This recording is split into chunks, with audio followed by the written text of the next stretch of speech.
or they try to. What in God's name is going on in here? What was that ruckus? What ruckus? I was just in my office and I heard a ruckus. Could you describe the ruckus, sir? You're now listening to Music Impulse with Smilez.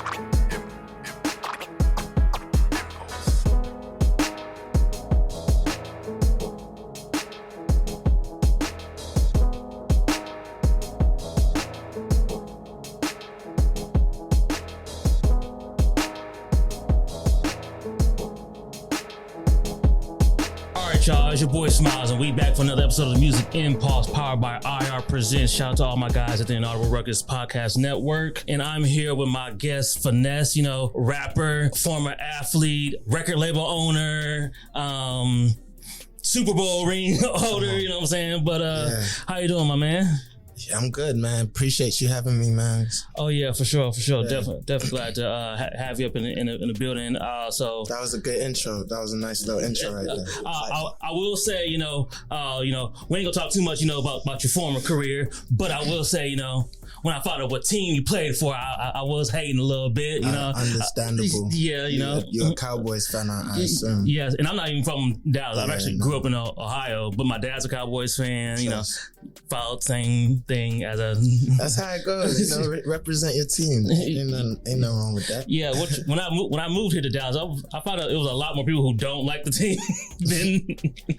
than I assumed. There's more people that you found out don't like the Cowboys. Yeah, either like Saints fans. I see like a lot of Saints fans. I see a lot of Eagles fans. I see a lot of Steelers fans. Interesting. And I was like, or people who just like grew up here and just don't like the team. Some guys that were Saints fans because I think when Katrina happened, we got a lot of them over here, so it was like we got the little rivalry, and we used to talk about that all the time in school and shit. Yeah, like I was just telling my girl the other day because I was like, the schedule came out, and I was like, oh okay, we play the Saints again. I was like, I missed those days when I first moved here, like the yearly Dallas Saints games. Fun. I was like, those are fun. I was like, she was like, yeah, it's like pretty much all the people from Katrina, and like she went to undergrad and grad school in Louisiana, so she has like a fondness for the Saints, and she's like, yeah, it's like then my ex, he was a Saints fan, so I'm used to watching a lot of Saints fans. She was like, she's like, he'd be pissed if he knew like the person I'm with now is not a Saints fan. Yeah, he's a Cowboys fan. So, I'm weak. Yeah, but you got the one up though, so it's all good. It's cool. But let's just basically getting right to it. I saw you're originally from London, but you grew up here in the Dallas, Texas, DFW area. Tell me about how'd you get from London to Dallas? Yeah, so like you said, I was born in London, born in like Northeast London, Hackney, and my dad, he had like a job in like computers, IT, and then basically he got like a job offer in the States, and it was either California or Texas, and we had friends out here in Texas, in Dallas area, so yeah, he moved the whole family over on just some like everybody let's go type thing, you know what I mean? So okay. And then I saw you were Nigerian, so tell me about what's it like growing up in a Nigerian household, especially like in London and then all that. Or is there anything from the friends that I know that are like African, Nigerian, all that? They talk about like how hard is it the same even though like you grew up in London? So what's it like growing up in I mean, I think for starters, like London there's a lot of Africans in London, a lot of Nigerians out there. So like I think when we were trying to figure out where we wanted to come in America, Dallas is a big Nigerian base. Houston, Dallas, there's a lot of Africans in Texas. So like I said, we have friends out here, but even still, it was interesting around that time because it wasn't the same how people feel about, like Africa and how it is now. Yeah. Like back then it was, they used to make fun of us, the African booty scratcher type jokes and stuff. From, Boys in the Hood and all that, we used to get all those jokes, and it's even funny, like, coming to America, being from London, then coming to Texas, and just trying to figure out like how to like move, right? But then always like coming back home, and then like when I come home, it's like Nigerian household, like Nigerian culture and that. So it was just, it was different, like trying to figure out how to like make it all make sense. You know what I mean? Yeah. One of the like kind of fun questions I wanted to ask you, if you can give me top 5 things about London that you like or you want people to know about. 5 things. I'll try and list a couple things. I don't know if I got 5, but I say for me that I like about London, I feel like I'm a city boy. So like just the energy, like I tell people that London's a little bit like New York, except it's a little bit cleaner. Okay. A lot cleaner. That's what I said when I went to Toronto once, and I was like, Toronto reminds me of New York, just cleaner. Yeah, but it's just you get the vibe, you know what I mean? The energy of that city. So I like that. I love being able to go around Europe, because London is very like close to all these other countries like Paris and stuff. So being able to like take the train like 2 hours and you're in Paris, it's kind of similar like going state to state in America, but like you can go from London to Paris or to Spain, these different places, and it's all right there. Something else I love about London, you got those traditional Nigerian restaurants where I can go get some real jollof. I heard that's always a big discussion with Africans. Yeah, this is like that jollof rice. Yeah, we always gonna argue, but we all know who's really on top. Niger jollof. We holding it down. But yeah, that, and then obviously my people, my fam that's in London. That's getting to go back, see them. Just reconnect with them every time I go back, and that's always like a jolt of energy for me. And then let me see, one more thing that I could probably say. I'll probably say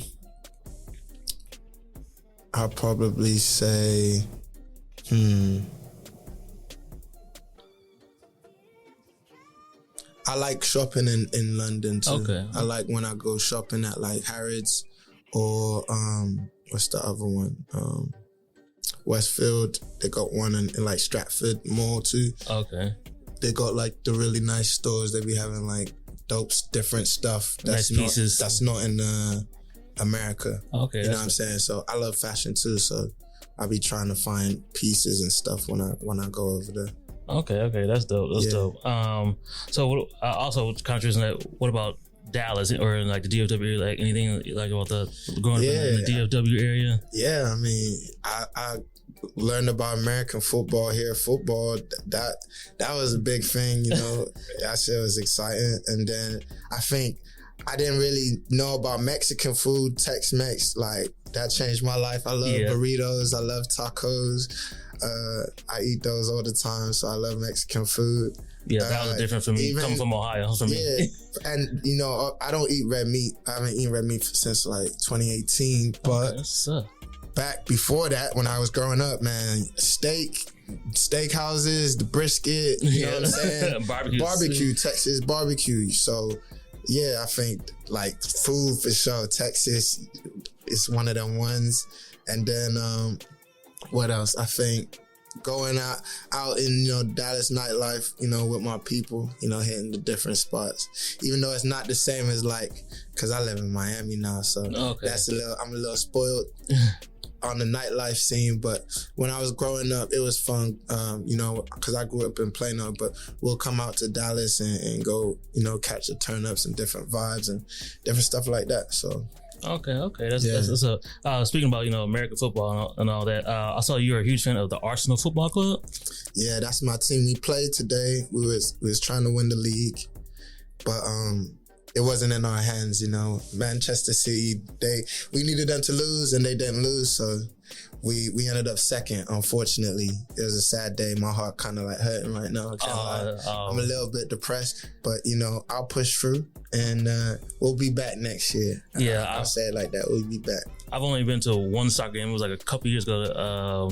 It was Mexico versus some African team. I can't remember what. It was one of my old jobs. They had like a little raffle giveaway to be in a suite for like a bunch of employees, and that was like my first time actually seeing like a soccer game. So at first I'm like, Okay, but then like, because But the you're Mexican there in team, person, it's a different feeling. Right? yeah, I was like, oh, again, it's also because I ain't gonna lie, you know, the whole black versus Mexican. I was just like, at first I was like, oh, we down, but then how soon it turned around and we tied up like 2-2. And I was like, oh, let's go, let's go, like beat these smoke. Yeah, it was exciting. I was real. I was like, this is lit. I was like, okay, I like this. Nah, definitely. That was my first love. I enjoy watching it. I go to as many games as I can. I try and catch a game at the stadium over there every year. So okay, I got a couple guys that used to play there, and yeah, man. Okay, my squad. Okay, so the kind of transition to the music. Well, who would you say are some of your inspirations when you started getting into the music and want to transition to doing that? I don't think I was really inspired by anything. I think it was more my motivation to just get back into creating. Okay.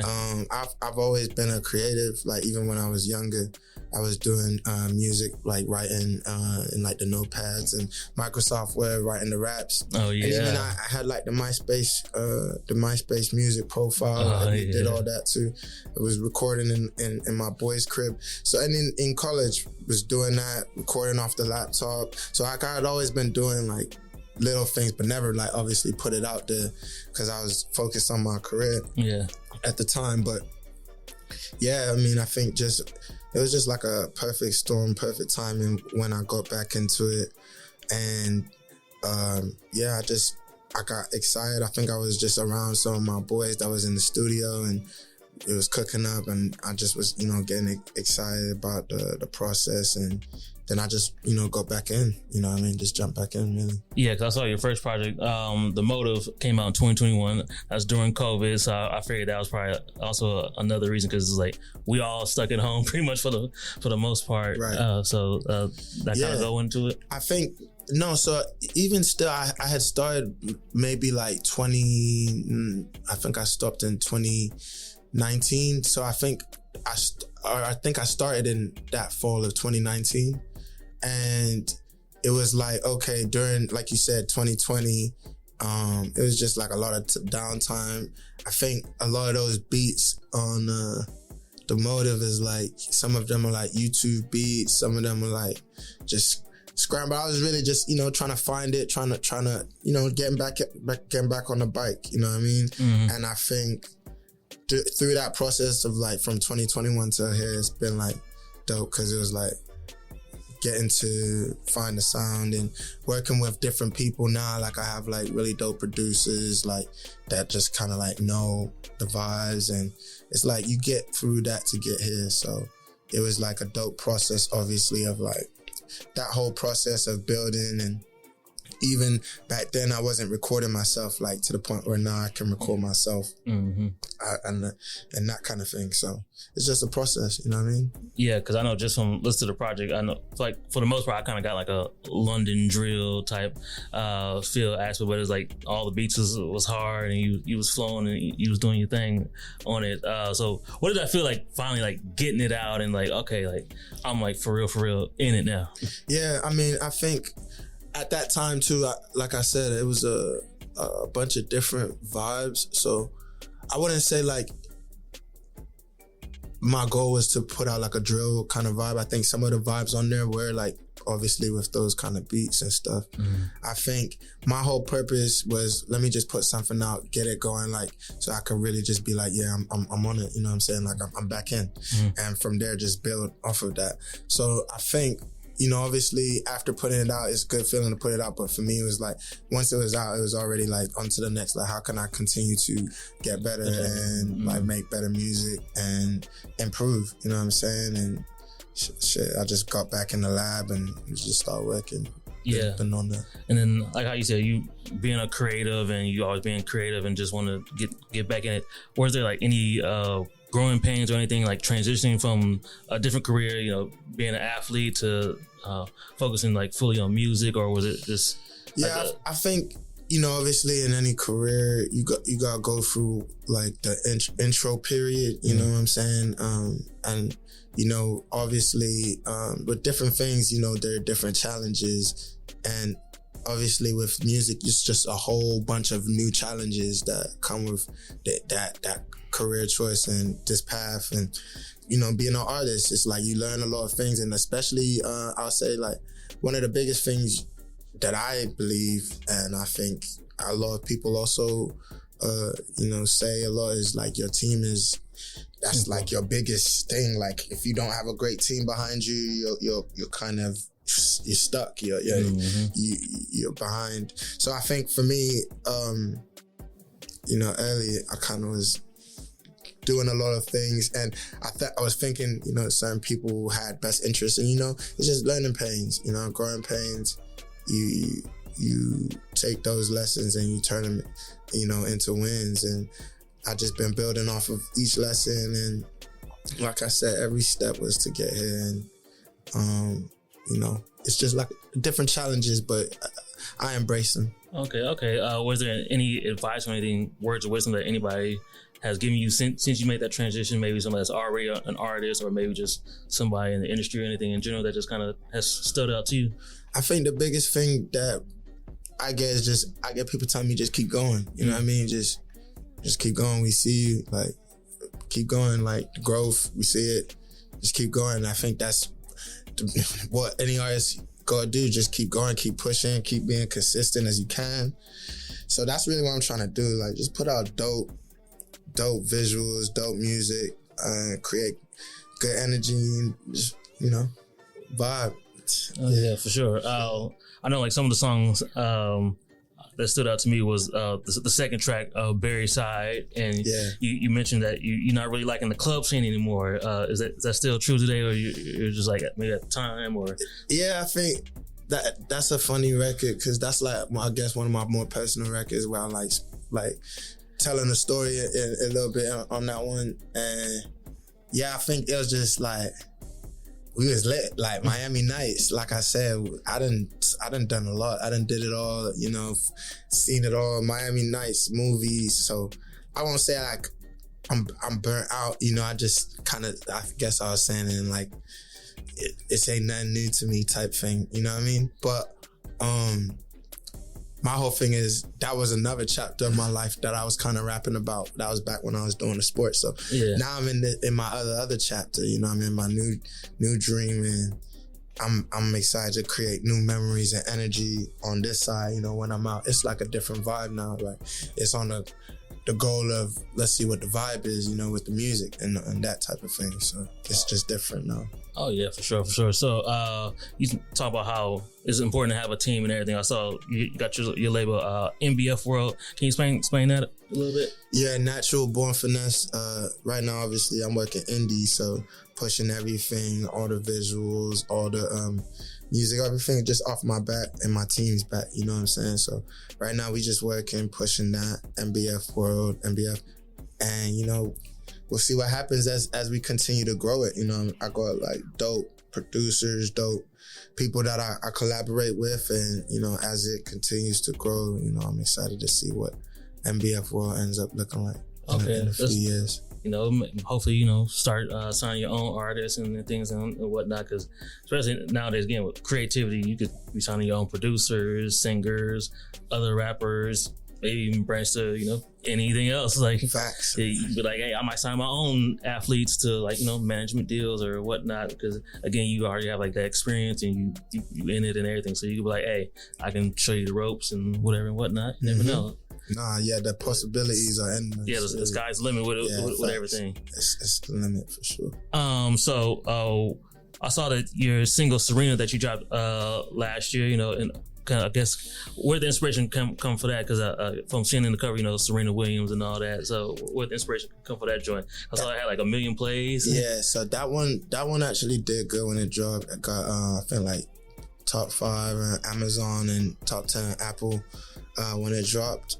And yeah, that record I was just at the cause me and my boys, we had got like a hotel in Miami. We were just parlaying. I think we was making music one of them nights, and one of my boys had pulled up, and he pulled up with one of them turkey bags. You know it's in them turkey bags. So he pulled up with the turkey bag, and I was like, damn, bro, you serving. You know what I'm saying? Like, he gonna serve, like Serena. And then just from like that, he gonna serve like Serena, and just, went off that, and then just came up with a vibe. And yeah, that's kind of just like, okay, like the plug playing tennis, you know what I'm saying? He's serving. Yeah. And so that's just where that went with it. And then from that, for the video, I just wanted to do something. I like doing stuff like the movies. I love movies, so I like my shit to look real cinematic. Yeah. That's how I know it's just on like looking at your Instagram page and everything. And I know I'm gonna try and like bring it down a little bit too, but that's just what I like. You know what I mean? That's the aesthetic. So for the Serena video, we went to the tennis court, and it was lit because we wasn't even supposed to have it like that, but we like finesse, on some finesse. And as we out there shooting, like my man that's working at the court, he comes out and he like sees what we on, and he hears the music. He's like he's fucking with us, like he likes what we doing. So he's like, all right, you guys are good. Like I ain't going to trip on y'all. You guys can stay. Like, and the court we using is like one of them where they used to have the Miami Open at. Like it's legit. I'm in the stands. Like it's like we got the whole thing to ourselves. So that one was like really a fun video. I enjoyed that one a lot. It was like a lot of moving pieces. We did like cast and different models and stuff. It was dope. You know what I'm saying? I enjoyed that, and I feel like it came out pretty dope. You know what I mean? That's dope. I actually meant to ask you, how did you come up with your name, Finesse? Yeah, Finesse. So growing up, one of my nicknames was Slick. That's my nickname, actually. My boys call me. And basically, we also had like a crew. We called ourselves the Rude Boys, Rude Boy ENT. That was like when we was young, Rude Boy ENT. So basically, I also was like, from Slick, I would call myself like Slick Finesse. Okay. Slick Hendrix, Slick Finesse, okay, Slick Hendrix. Slick Washington, Slick Johnson, like all types of aliases. I was just funny like that. And basically,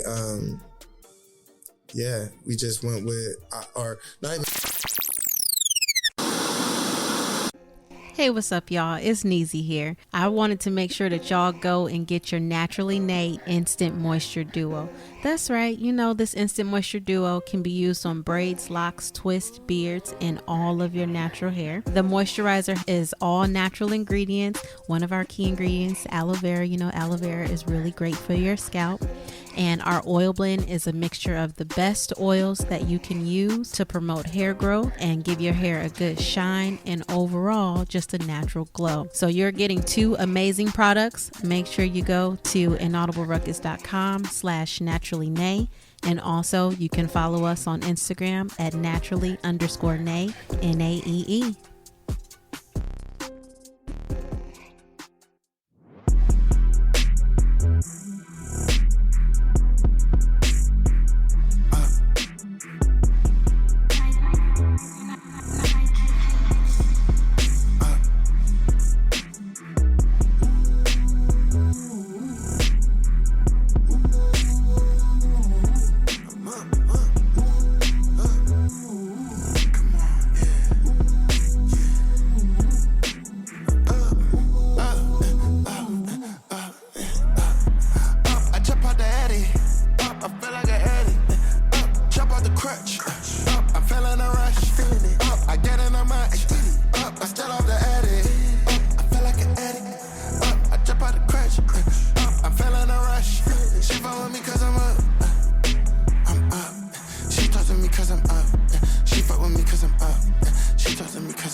Top of the peak, niggas candy and they sweet.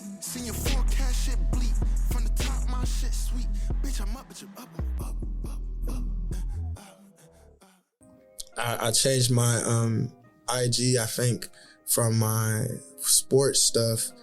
I wanted to switch it to the music, and then I just decided, okay, let me do something that's gonna be vibey, that's still got like connection to me. I was like, okay, Rude Boy, Finesse. Like, let me not do Slit, but I like the finesse off the Slit, so let me do Rude Boy, Finesse, and then for the artist name, I did Finesse. Okay, that's dope. That's dope. Then you got the new single Peak. You did a lot of promotion, but before, like, you know, on the mountains and in the snow and all that. Before we really get into the song, what was like doing like the photo shoot and the video and all that for it? Cold as hell, man. I swear to God, it's the coldest. Yo, that was like a movie though. Like, I ain't never been up in the mountains like that ever in my life. Like, we was like up there next to God. Like, the clouds was right at the top of them. Like, we was in the clouds and there was no one out there. It was another thing. Like, I got the people, you know what I'm saying? They took me to the back country. We not on the resort. We on the back country. So now we really like in nature, like in the mountains, like, and the whole scene is ours. So it was like, shit, we killed it, you know. We went on, and we wasn't even supposed to shoot it like that. We were supposed to shoot it in like 2 to 3 days, and we damn near shot the whole vid in 1 day, and then did like the cabin scene the next day. But we were supposed to split it up into 2 days. I had to climb a mountain that was like 20. I had to climb mountains 25 minutes. Like, I'm gonna post that video at some point because I GoPro'd it, but like, I had to climb a mountain, and the snow was like up to my knees, and yo, like, that's the hardest. It's like, y'all see what I'm going through for this? And not even that. I did all that, and he literally like used 2 seconds. I kid you not. He used like 2 seconds of my climb.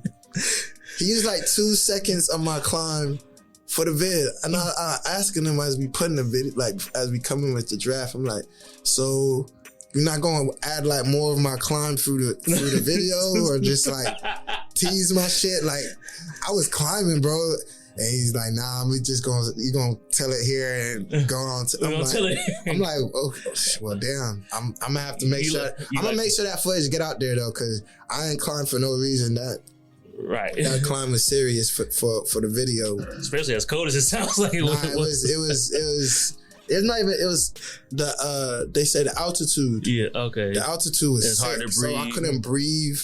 It wasn't really like, it was just I couldn't breathe. Yeah, I couldn't breathe. I'm like, God damn, I can't breathe. And I don't know, I couldn't breathe. Yeah. It was terrible, but we made it up, and the shot looked good. I mean, it did look good for the video, so I'm good with it. Oh yeah, we just got to get that in the video when you do like behind the scenes and whatnot. Oh yeah, it's coming. Like I said, if he's not gonna put it out, I'm gonna make sure that my climb, people gonna see what I had to go through for that 2 seconds of clip. You know what I mean? Oh yeah, for sure. So describe the song, because I know you saying like you feel you up, like you hot, like you off of Addy. Like, describe like what was it like making that song? Yeah, I mean, it's a high energy record. You know, I wanted to do something fun, do something like just pop the year off with some high energy. And when I was making the record, I was just feeling up just like different ways to be up, you know, like literally up, like what taking something being up, like spiritually up, like every type of up that I could be, I'm up. So that's just what I was trying to say in the song. Oh yeah, that's yeah. I say it in the lyrics like a bunch of times, like different ways of being up. Like if you listen to the lyrics, I'm just talking about different ways of being up. Yeah, that's what like when I was listening, I was like, okay, this is a joint. Yeah, that's really what I'm talking about. So yeah. Oh yeah, for sure. So besides we got the new single, Peak, any other plans for the rest of 2024? Like drop another project, or are you just gonna keep like doing singles, or what's the plan for the rest of the year? Yeah, I'm definitely building to something. I got some more vibes that's gonna drop this year. I think I'm definitely gonna, I know I'm gonna shake the room when I drop some of them. So I'm just trying to set the stage and prepare the table for when I want to release those records. But yeah, I definitely got some stuff up my sleeve, and it should be an exciting year. So just, stay tuned on that. Okay, that's dope. I did want to ask you. It's kind of two separate. So the first one is 5 artists you would love to work with, if you could. 5 artists I would love to work with, Dead or alive, actually. Let's do that. Chief Keef. Okay. Which I just saw. He just dropped a new project. He dropped that Sosa Belly 2. Skepta. Okay. He's from London.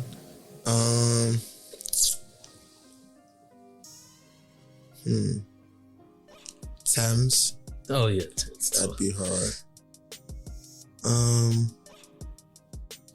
Who else?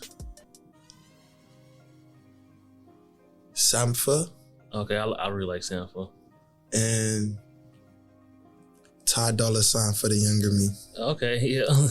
For the younger me. Okay, yeah. Ty Dolla $ign. Yeah, which I think that's a different little 5 right there. My personal little Ty Dolla $ign rant is I had tickets because he was gonna go on tour, and then he canceled the tour to do all this album stuff with Kanye West, which I've been pissed about. I was so pissed when I got that email. They were like, Ty Dolla $ign show canceled. I'm like, huh? What's going on? And then I seen like friends that were going to see it in like other shows. They're like, yo, the tour was canceled. I was like, hold on, wait, the whole tour is canceled?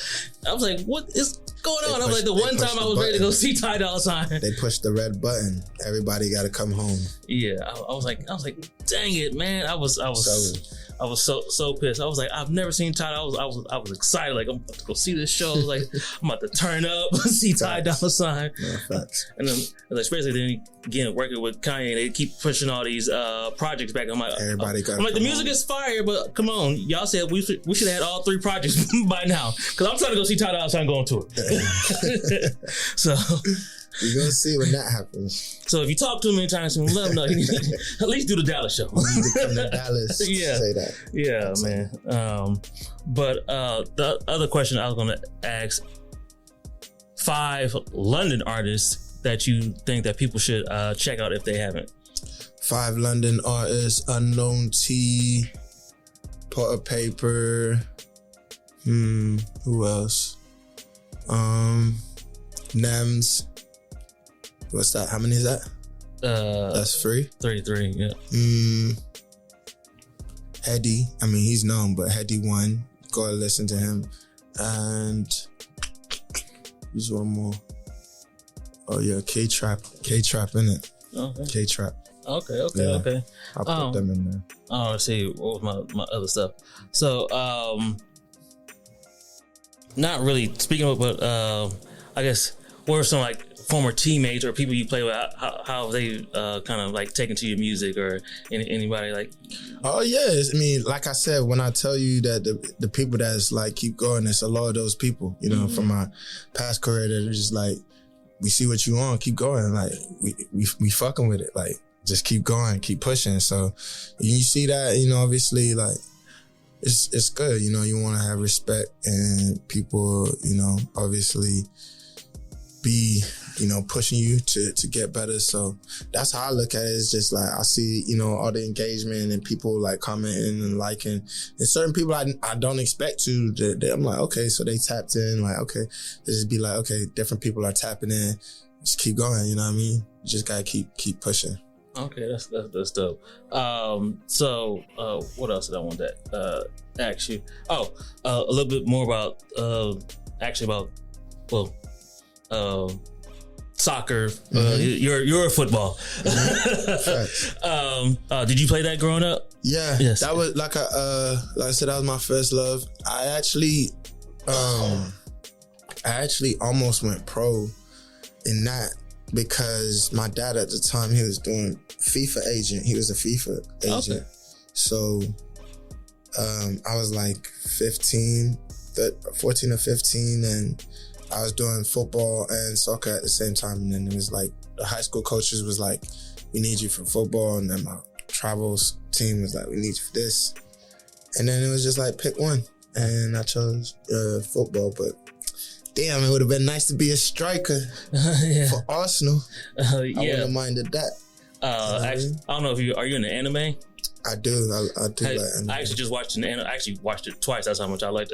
Called Blue Lock. So my little bro has been telling me I need to watch that for like the past 2 weeks. I'm gonna watch it though. Yeah. He's been telling me about Blue Lock. He told me I need to watch it. Yeah, because I'm gonna check it out. one of my old coworkers, he's the one that actually got me hip to it. Because he's just now really kind of getting in anime. He was like, bro, he was like, I just watched this anime like Blue Lock because I feel like you really like it, and basically it's all strikers. Yeah, I'm gonna like, check it. I'm gonna definitely. My bro told me to check it, so I'm gonna watch it. Yeah, I was like, I'm excited for what this next season gonna look like. No cap. Because that was probably like the first real anime that I've watched twice all the way through. Cause I was like, because I watched it first when it came out in Japanese, and then when I saw they had all the English, I went back and watched it again. So I feel that. I was like, so yeah, so when you get a chance, definitely check out Blue Lock. I'll definitely check that one. So what other stuff do you do in like your free time and your pastime besides the music and everything? Yeah, I travel a lot. I live in the sky. I travel a lot, different places. I just got back from Jamaica not too long ago. Okay. But yeah, I travel. Before I was making clothes, like before I had jumped back into music, we did some clothes stuff. So I might get back into that again because that's another one of my passions is clothes. Mm-hmm. And I know like merch for artists is a real like good thing. Like you can make it real big just selling your own merch. Yeah. So I'm gonna definitely at some point get back into it because I want to do it right though. So I don't want to just do no trash. So if I do it, I'm gonna make sure it's lit. So oh yeah, for sure. That's the that's the scoop on that. Okay. What are some of your favorite places that you like to go or you've been to? Favorite places, I'll say Jamaica. Jamaica. Yeah, it's stuck on me after that. And that's my first time too. I'm like, yeah, I gotta go back. like what took me so long? Yeah, what did on me? What did? So I'm definitely gonna go there. But I know another spot that I have tapped that I want to go is Brazil. I want to check out Brazil as well. Okay. And then South Asia. Okay. I definitely want. First, I got like Italy on my list. I want to go to Tokyo. Especially one of my lifelong dreams because after seeing Tokyo Drift from Fast and Furious, I've always wanted to go to Tokyo. Then me being big into anime, definitely want to go to Africa one day. What else? Yeah, Italy, Africa, Tokyo, Get Spain. your ass to Africa, man. Yeah, that's definitely on my list. Spain, and then definitely want to go to like Europe. And I told my girl, I was like, hey, I don't know how soon it will be before or after kids or whatever, but we got to do like a couple weeks or something over there. Yeah, before it gets too busy. Mm-hmm. No, that's real. You got to tell people all the time, man. Try and travel if you can, for real. It's dope. Oh yeah. So kind of before you kind of wrap up, what else would you like the people to know, to let them know, like? The social Rude Boy Finesse at Rude Boy Finesse on Instagram. Peak is out now on all platforms. It's on YouTube. The video is going crazy. Tell your DJ spin it. You know what I'm saying? Tell your DJs play it over and over again. But yeah, we outside. I'm outside in Dallas right now for a little bit. I'm here, and yeah, we here now. You got any other plans while you here in Dallas? Shit, we gonna just touch the city, man. Touch the people, touch the city, and you know, like I said, I grew up here, so I still got like dope bass and dope people out here, you know, that support. So just reconnecting with them now. I'm here and just, you know, building off of it. Oh yeah, you definitely gotta connect because the Dallas scene is going crazy right now. In fact, Mavs and 6, baby. Yes, yeah. Mavs and 6, come on. Yes, you know what it is, man. I was like, especially, I will say, cause like my first year I moved here to Dallas was when they played the Heat, and me being from Akron, Ohio, LeBron James is my favorite player, same hometown. So that first year I was like, man, the Miami Heat about to win. And I remember my first job here, I was working at a hotel, and I remember I made a bet with my friend. I was like, so yeah, man, Miami Heat about to blow out the Mavs. He was like, man, he's like, you want to bet a steak dinner on it? Shit. I was like, okay, let's do that. He was like, also, on top of that, if they lose, you gotta go to the parade with me. I was like, man. You was at the parade. So yeah, so you know how the result was. I ended up standing at the parade. You was definitely at the parade. You was there. Yeah, and had to go pay for a steak dinner with the steak plate. He was at the parade with the plate. Yeah, and he was like, yeah, man. He was like, thank you, I appreciate that. Yeah, he told Dirk, thank you for that steak for sure. Yeah, Dirk was on one. Yeah, but since then, you know, I've definitely become a fan of the Mavericks. I like watching them play and seeing how they do their thing, especially like Luka and Kyrie. Especially, I thought Kyrie was going to leave at the end of the last season. I'm like, oh, he re-signed and came back, and they still doing their thing. Kyrie ain't like tripping and all that, and then so they got to finish it, man. So yeah, so now I was like, yo, now I want y'all to win. Let's go. Let's take it all the way now. We'll see. So yeah, who they got next? We're gonna find out today. Yep. But yeah, appreciate you, you know, taking a moment to, you know, slide through and do this interview. Again, anything else you want to let the folks know before we wrap up? Nah, I'm good, man. I think, you know, appreciate the interview. Like I said, yeah, stay tuned. We got more music on the way. More music. Stay locked though. Finesse MBF on Twitter. Rude Boy Finesse on Instagram. Peek out now. And we here now. Let's get it. All right, y'all. It's your boy Smilez. I'm here with my guy Finesse, and we out.